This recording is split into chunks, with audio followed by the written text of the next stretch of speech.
welcome back to She Works Podcast. I'm your host, Brooke Michelle, and today's guest is Casey Head. Hi, Casey. Hi, Brooke. It's so good to be here. Thank you for having me. Thank you so much for being a guest. So, I wanted you to share with my listeners your story, your story of survival. So, I am a three-time cancer survivor, and this story of survival started on February 14th, 2014, and lasted for about 5 years. I had 4 months into my treatment, I had a stroke. And so I had to relearn how to walk and use my entire left side of my body while still undergoing treatment because it was that intense. And the protocol they had me on, because I was diagnosed with acute lymphoblastic leukemia, which is typically a children's disease, and I happen to have it at 31. Oh, wow. I know, right? It's really rare to begin with, and it's even rarer in my age group that I was diagnosed. And so the protocol they put you on is 18 months long. And 7 weeks after I finished my last treatment, I relapsed the first time. And yeah, so we were like, okay, what else are we going to do? What chemo, or what are we doing? And they basically said, your body's not responding to chemo. Want to try an immunotherapy, and or go on to this clinical trial for CAR T cell. We're like, well, what do you mean? Like, you're leaving it up to me to decide, my husband and I at the time to decide? Like, seems insane. So we were like, asked all the questions. Does one negate the other? Like, what are the side effects of each? And so we decided to go with the immunotherapy first. And it sent me into a cytokine release storm, which is basically where your body shuts down and tries to kill itself from the inside out. Oh, my. I know, it's wild. So that didn't work. And then did all of the preparation and testing that is required for a clinical trial. And a week before I was supposed to start, it got shut down. So I naturally was like, what's next? Like, there's got to be something, right? And they said, well, right now, there's one other clinical trial going on for your disease, and it's full. That means we cannot guarantee that even if spots open up, that you'll be able to get into it or that you'll qualify. And I was like, great. So what do we do in the meantime? And they were basically like, we're going to keep you alive with blood and platelets for as long as possible until something else happens. I'm like, this doesn't sound like a great plan. Right. But I guess, like, and all these feelings are going through your head of like, I'm going to die. Like, this is wild. I'm going to die. And basically, at that point, I was in the hospital for like 60 something days, and I begged to get out because I was going stir crazy, as you can imagine. And so they sent me home, and they basically said, settle your affairs. And I was like, okay. So I had really hard conversations with friends and family. And in the meantime, the Leukemia and Lymphoma Society had just had their annual doctors conference. And one of the doctors at my hospital came back and said, do you want to try this? And it's a different immunotherapy. The immunotherapy was not for my cancer. And the research that was done was 2 pages long, 114 participants, and the outcomes were not good. And my husband and I looked at each other, and he goes, it's up to you, kind of like letting me tell him what I want to do, knowing like it could go very badly. And I basically said, you know what? Even if it doesn't work for me, it might work for somebody else. And if they can use what I've gone through as part of that, I'm like, I have to give it everything, right? Like, I don't have any other options. Like, I'm going to die. So why not try something in the meantime? And the whole goal at this point was to get into remission, to get to a stem cell transplant. So we wrote a letter of compassion to the FDA and the drug manufacturer just to even get access to this drug, knowing that my whatever outcomes I would have would be donated research back to the drug manufacturer. And so for about 2 months, we waited with like fingers crossed, like hoping it comes through. And it finally did. It was my moonshot, my Hail Mary, as they call it. And I did four rounds of it, and it got me into remission. I did a stem cell transplant. My brother's my donor. And then 6 months later, I relapsed again. Oh, dang. Right? Man. Right when I was, like, starting to have hope that, like, maybe I could be okay again. And we basically were like, "Okay, do we do another stem cell transplant? Like, what are we doing?" And when they told me the news, I literally looked at my husband, though, and I was like, "I can't do this. I don't have anything else inside of me to give." I go, "I'm already running on fumes, and I can't do it." And he goes, "Whatever you decide is what we'll do." So, like, I don't even know how long I sat there and cried, but I just looked up, and the first thought that popped in my head was, your dad would be so disappointed in you if you didn't try, if you don't give it everything, because you didn't get here alone. And the fact that you're just going to give up now is like, I couldn't do that. And so I said, okay, this is it. But I'm not doing anything else. I'm like, either this works or we're done. Like, I don't have it in me to fight. And we decided to do another 4 rounds of immunotherapy. And basically after that, we're like, okay, are we doing a stem cell transplant? And they're like, nope. We're just going to wait and see what happens. I'm like, what? Like, so you just want me to like kind of live, but not live. So I did that for like 6 months. And I finally was like, can I go?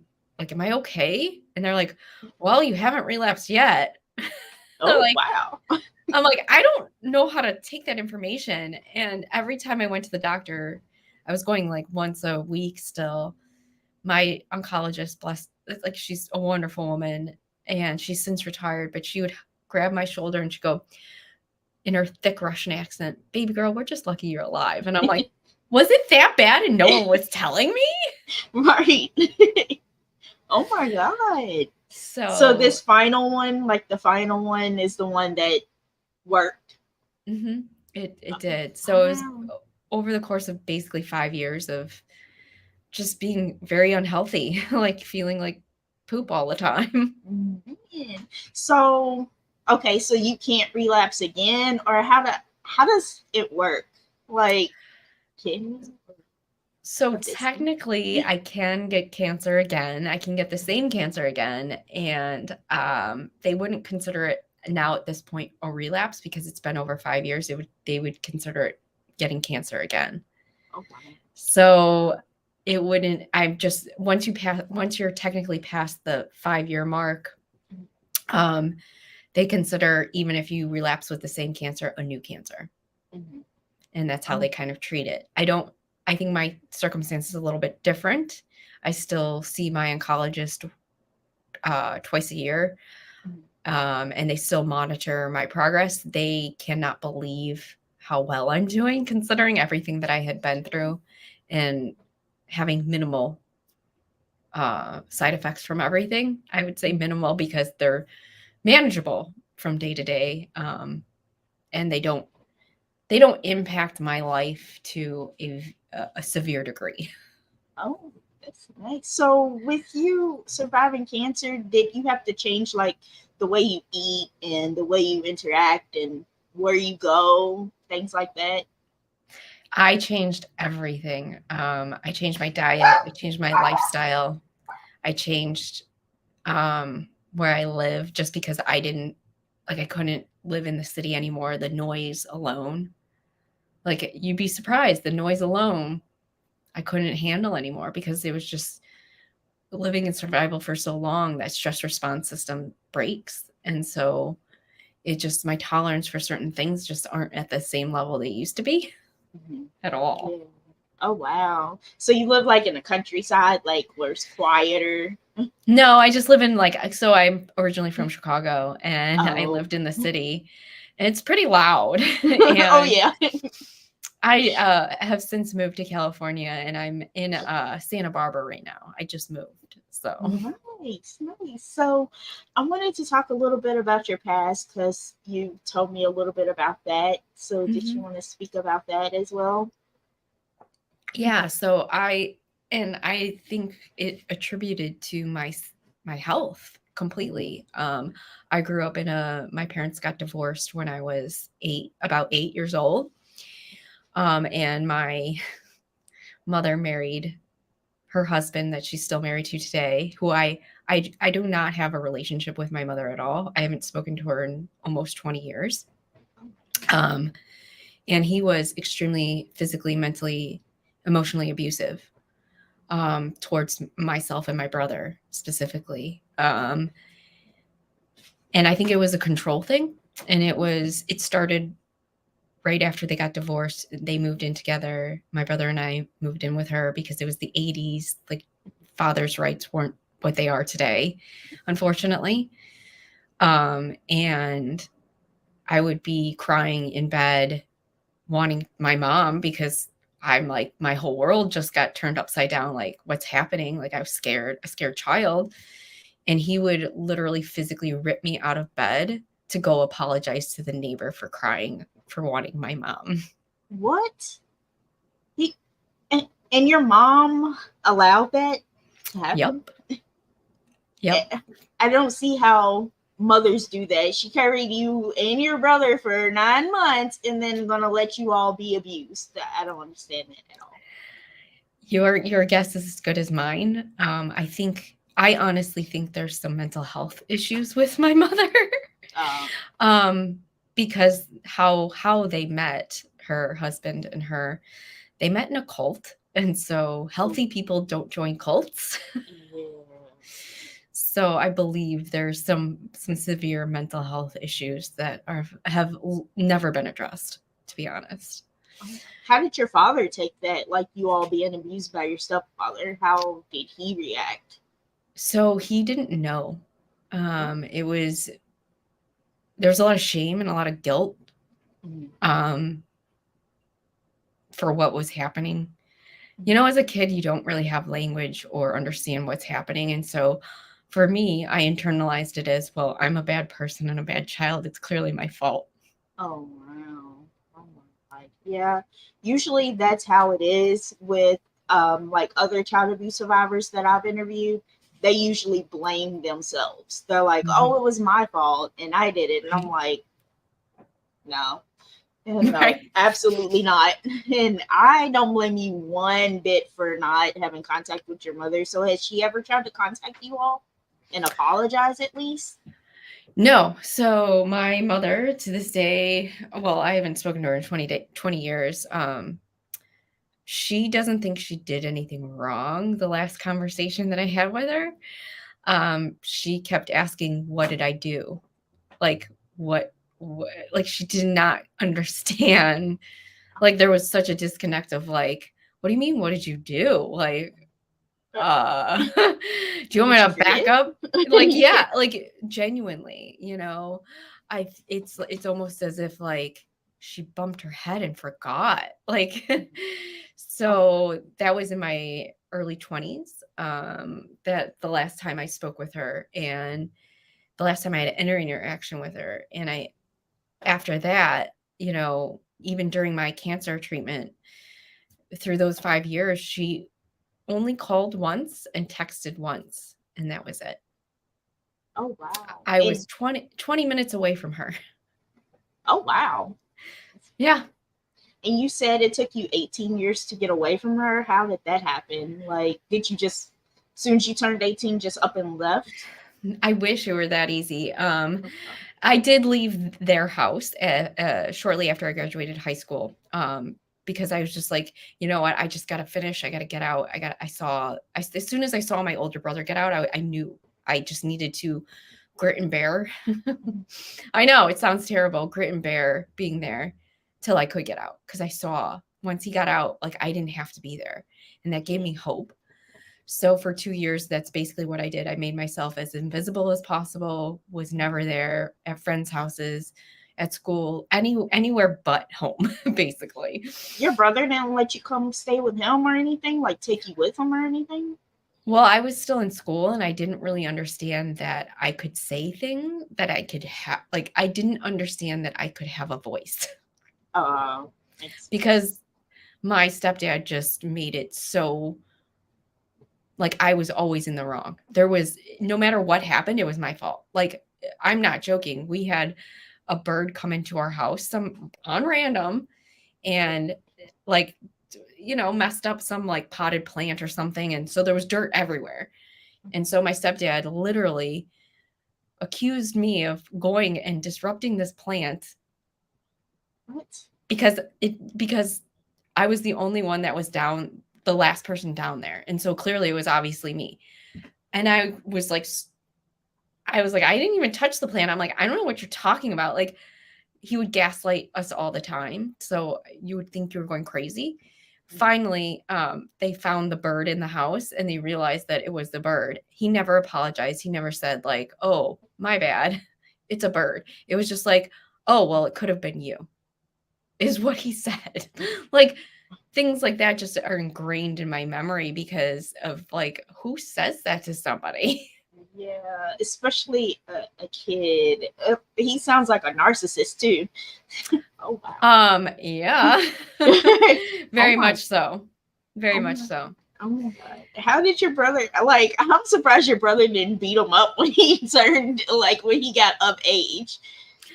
Um, Honestly, like I think there was just a lot of more we can get away than it's not worth the fight. It's not worth the ramifications of that because I remember I had to do a school project with my friend, like a group project, and we were all scheduled to do it like on a Saturday or Sunday afternoon. And I was like, my mom and I got in a fight, and I was like, I have to go do this school project. It has nothing to do with me. I don't want to leave, but I have to go do this, right? Like, I don't want to be responsible for letting everyone down. So, without her permission, I left. At the time, I don't think I was 18. I think I was like 16 or something like that. And so she literally knew where I was going too. So it wasn't like I just left and was like, F you Yeah. guys, and I'll see you never.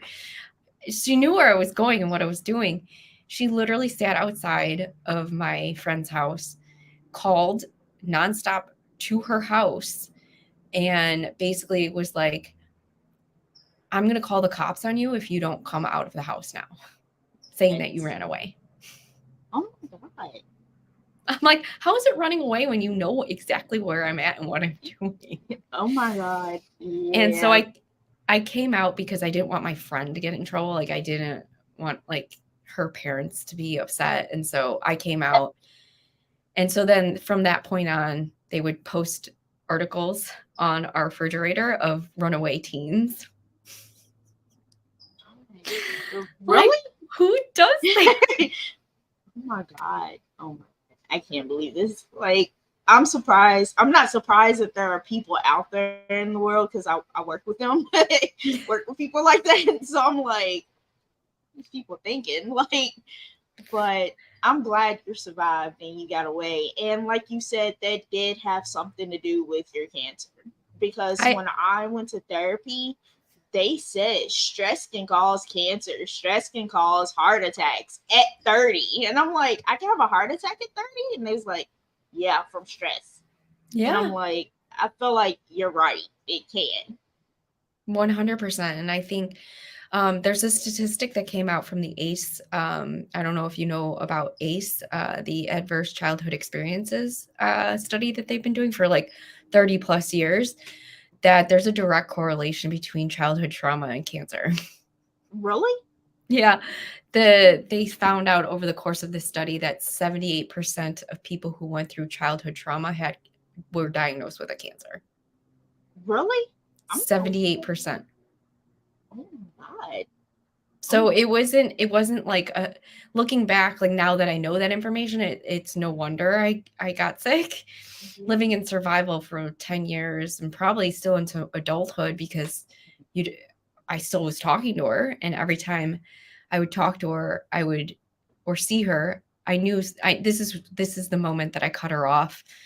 Was I the last time I saw her, all I wanted to do was get so blackout drunk that I didn't feel anything. And I knew that wasn't a normal response to seeing someone's parent.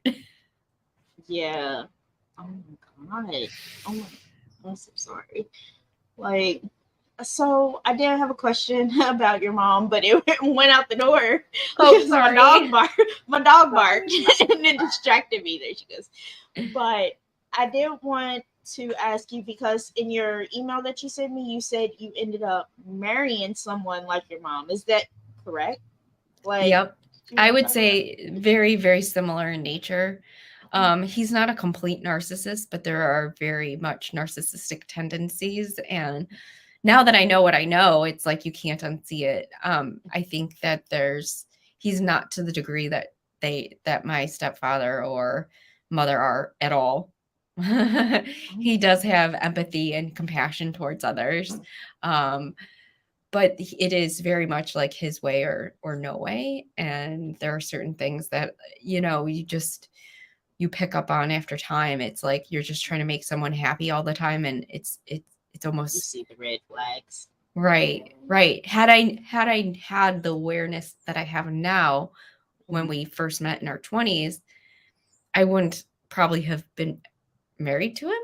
And Mhm. unfortunately, I say that, and he helped me through cancer and did Mhm. all these things, but I didn't know anything about trauma bonding and all these other terms that I wish they would teach you in school so you understand relationships better. So maybe our divorce rate wouldn't be so high, Yeah. and things like that. But you don't know what you don't know. And so, I mean, he is genuinely a good person. I don't think he does anything maliciously. It's just when you see things differently, it helps me now navigate him in a very different way. Mhm. And when you mentioned their mom, like the last time you talked to her, like when you cut her off, it is hard to cut off a parent, even though you know you've been abused by them. You're just like, they're my mom, like I'm supposed to, love my mom and be there for my mom and be with my mom. And then it's hard to let go. And I don't Oh, know why. because I think it's biology. It's your mother. It's the person who birthed you. Hmm. You're supposed to have this connection with this person. You're supposed to there's supposed to be unconditional love, but I realized with her there were always conditions to that love. It Yeah. was Yeah. always conditional on, if you do this, then you get this. Yeah. Like, yep. Yeah. Okay. Okay. Yeah. Because my mom does that too.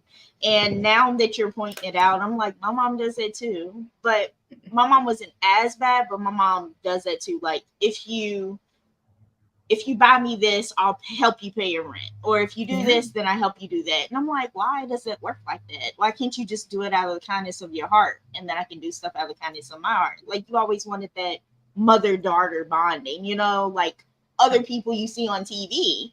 And you're like, well, I don't have that with my mom.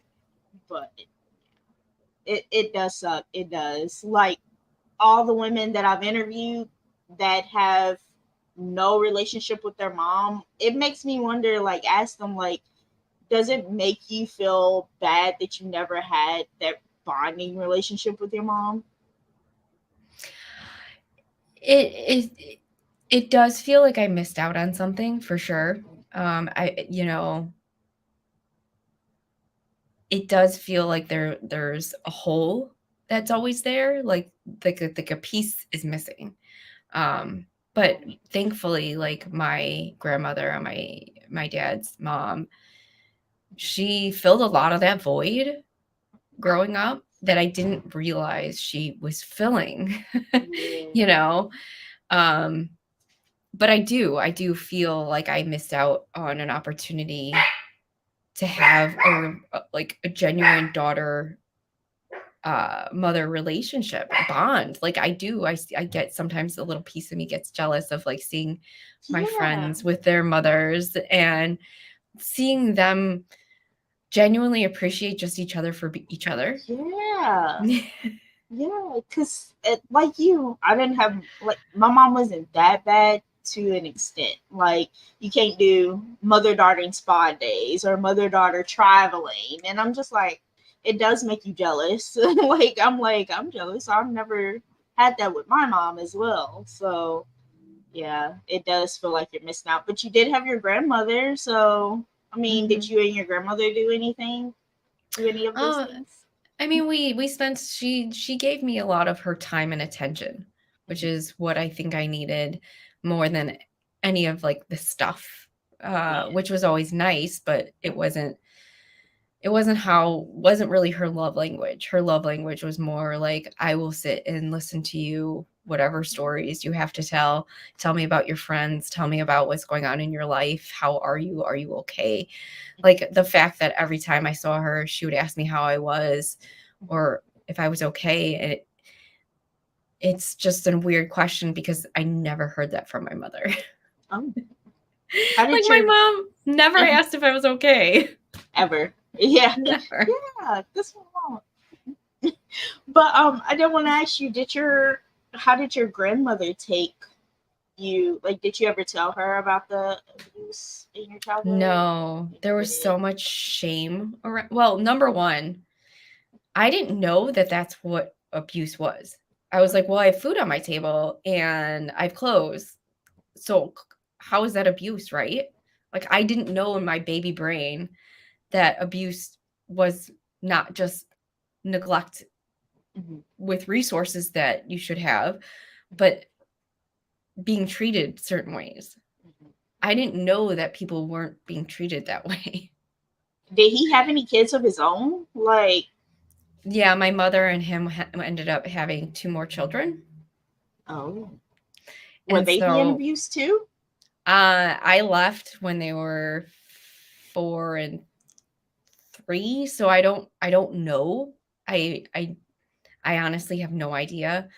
Um I hope not. And I hope like that's what I always hoped in the back of my head was maybe this is a huge learning lesson for her and to be a better mother for them. And because my brother doesn't talk to her either. Oh, yeah, I don't blame And him at all. and hasn't for almost as long as I haven't. We separately came to that conclusion too. It wasn't like we sat down and talked about it. Mhm. He just stopped, I just stopped, and then we were like, "Hey, you don't talk?" "No, I don't talk." Like Oh, wow. But you and your brother are close, right? You and your I brother. would yes, I would say more so now than ever. He saved my life and uh, you know, he lives in the suburbs of Chicago still, so I don't see him, but we text and like we have more of a relationship than I think we ever would have because what another thing that they did when I was younger was pit us against each other. So Oh, yeah, so they would if it wasn't one of us, it was the other one, and we'd have to like blame each other to get out of things. Like it was a very, very toxic environment looking back. But you don't know that that's not normal. You don't know that what they're doing isn't okay. It wasn't until I went like through what I went through and I knew after when I went to college I was like, "Oh, people don't live like that." Okay. And then like just as I kept getting older hearing stories about people's childhoods, I was like, "Oh, mine was really fucked up." Oh, yeah. sorry, I didn't mean to Oh, you're swear. good. You're good. You're good. Um, so I did want to ask you one last question, then I swear I'll let you go. So, so do you have a relationship with your other siblings that, like, the ones that stayed with them? So I haven't the last time I saw my brother was when I was sick. He came to visit. Um, and that was the last time I saw him. And we texted a couple of times a few years ago, and we just lost contact. I think it's hard for him because he's a little bit older, but he is very aware. And I could, even as a kid, I knew he was watching everything. Mm-hmm. And in his brain wasn't understanding what was happening. Mm-hmm. Like he didn't understand why I was crying all the time. Oh, wow. And my little sister thinks it's all my fault. Like, Really? yeah. Oh yeah. The last time I talked to her, she was 16 and she's just like, well, it's all your fault. You're not there for me. You're like I was just like, what the whoa? Maybe they just put that in her head.